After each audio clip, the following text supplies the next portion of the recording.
ನಿಟ್ಟಿನಲ್ಲೂ ಕೂಡ ನಮ್ಮ ಈ ಜನಾಕ್ರೋಶ ಯಾತ್ರೆ ಬಹಳ ಯಶಸ್ವಿಯಾಗಿದೆ. ಮೊನ್ನೆ ದಿನ ನಿಪ್ಪಾಣಿ, ನಿನ್ನೆ ಬೆಳಗಾವಿ ಮುಗಿಸ್ಕೊಂಡು ಬಾಗಲಕೋಟೆ ಮುಗಿಸ್ಕೊಂಡು ಇವತ್ತು ಬಿಜಾಪುರಕ್ಕೆ ನಮ್ಮ ಯಾತ್ರೆ ಇವತ್ತು ಬಂದಿದೆ.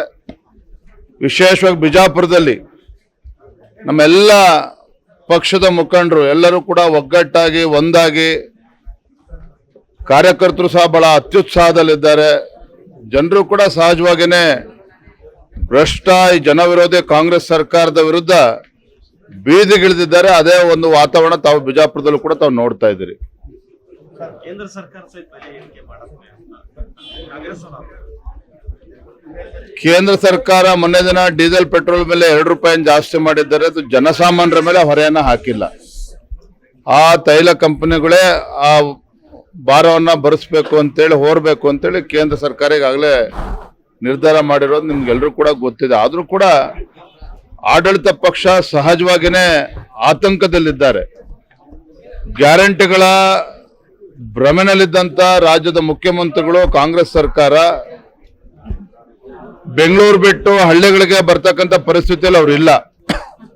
ವಾಸ್ತವಿಕ ಸತ್ಯಾಂಶವನ್ನ ಅರ್ಥ ಮಾಡ್ಕೊಳ್ಳೋದ್ರಲ್ಲಿ ಇವತ್ತು ಕಾಂಗ್ರೆಸ್ ಸರ್ಕಾರ ವಿಫಲ ಆಗಿದೆ. ಇಷ್ಟು ಬೆಲೆ ಏರಿಕೆ ಆಗಿದೆ. ಪೆಟ್ರೋಲ್, ಡೀಸೆಲ್ ಮೇಲೆ, ಹಾಲಿನ ಮೇಲೆ ಬೆಲೆ ಜಾಸ್ತಿ ಮಾಡಿದ್ದಾರೆ. ಜನಸಾಮಾನ್ಯರು ಇವತ್ತು ಜೀವನ ಸಾಗಿಸೋದಕ್ಕೂ ಕೂಡ ಅಸಾಧ್ಯ ಆಗದೆ ಇರತಕ್ಕಂಥ ವಾತಾವರಣ ಇವತ್ತು ಕಾಂಗ್ರೆಸ್ ಸರ್ಕಾರದ ನೇತೃತ್ವದಲ್ಲಿ ರಾಜ್ಯದಲ್ಲಿ ಆಗಿದೆ. ಹಾಗಾಗಿ ಇವರು ಚುನಾವಣೆ ಸಂದರ್ಭದಲ್ಲಿ ಭರವಸೆ ಕೊಟ್ಟಿದ್ದೇ ಬೇರೆ. ಅದು ಚುನಾವಣೆ ನಂತರದಲ್ಲಿ ಅಧಿಕಾರದ ಚುಕ್ಕಾಣಿ ಹಿಡಿದ ಮೇಲೆ ಸಿದ್ದರಾಮಯ್ಯ ನೇತೃತ್ವದ ಕಾಂಗ್ರೆಸ್ ಸರ್ಕಾರ ಬಡವರಿಗೆ, ಜನಸಾಮಾನ್ಯರಿಗೆ, ವಿಶೇಷವಾಗಿ ರೈತರಿಗೆ ಬರೆ ಎಳೆಯುವಂತ ಕೆಲಸ ಮಾಡ್ತಾ ಇದ್ದಾರೆ. ಇಂಥ ಕಾಂಗ್ರೆಸ್ ಸರ್ಕಾರದ ವಿರುದ್ಧ ರಾಜ್ಯದ ಜನ ಧಿಕ್ಕಾರವನ್ನು ಕೂಗ್ತಾ ಇದ್ದಾರೆ. ಯತ್ನಾಳ್ ಅವರು ಉಚ್ಚಾಟನೆ ಆದ್ಮೇಲೆ ಪಕ್ಷಕ್ಕೆ ಲಾಭ ಆಗಿದೆ ಅಂತ ನಾನೇನು ಹೇಳ್ತಾ ಇಲ್ಲ. ಆದ್ರೆ ಒಂದು ರೀತಿ ಒಗ್ಗಟ್ಟು ಇವತ್ತು ಪಕ್ಷದಲ್ಲಿ ಕಾಣ್ತಾ ಇದೆ. ನಮ್ಮೆಲ್ಲರ ಗುರಿ ಇವತ್ತು ಭಾರತೀಯ ಜನತಾ ಪಾರ್ಟಿ ಸ್ಪಷ್ಟ ಬಹುಮತದೊಂದಿಗೆ ರಾಜ್ಯದಲ್ಲಿ ಅಧಿಕಾರಕ್ಕೆ ತರಬೇಕು. ಬಿಜಾಪುರ ಜಿಲ್ಲೆಯೂ ಒಳಗೊಂಡಂತೆ ರಾಜ್ಯದ ಎಲ್ಲ ನಮ್ಮ ಪಕ್ಷದ ಮುಖಂಡರು ಇವತ್ತು ಒಟ್ಟಾಗಿ ಒಂದಾಗಿ ಇವತ್ತು ಪಕ್ಷವನ್ನು ಸಂಘಟನೆ ಮಾಡ್ತಕ್ಕಂಥ ಕೆಲಸ ಮಾಡ್ತಾ ಇದ್ದೇವೆ. ಏನೇ ಸಣ್ಣ ಪುಟ್ಟ ಗೊಂದಲ ಇದ್ರೂ ಕೂಡ ಎಲ್ಲವನ್ನು ಕೂಡ ಮರೆತು ಇವತ್ತು ರಾಜ್ಯಾದ್ಯಂತ ಪ್ರವಾಸ ಮಾಡ್ತಾ ಇದ್ದೇವೆ.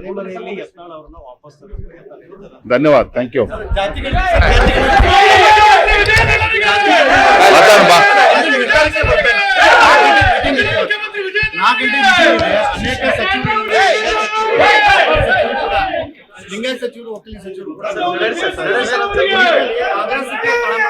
ನಾಲ್ಕು ಗಂಟೆಗೆ ಪ್ರಾರಂಭ ಆಗ್ಬೇಕಾಗಿದ್ದಂತ ಕ್ಯಾಬಿನೆಟ್ ಇನ್ನೂ ಶುರುವಾಗಿಲ್ಲ ಅಂತ ನಿಮ್ಮ ಆತಂಕ.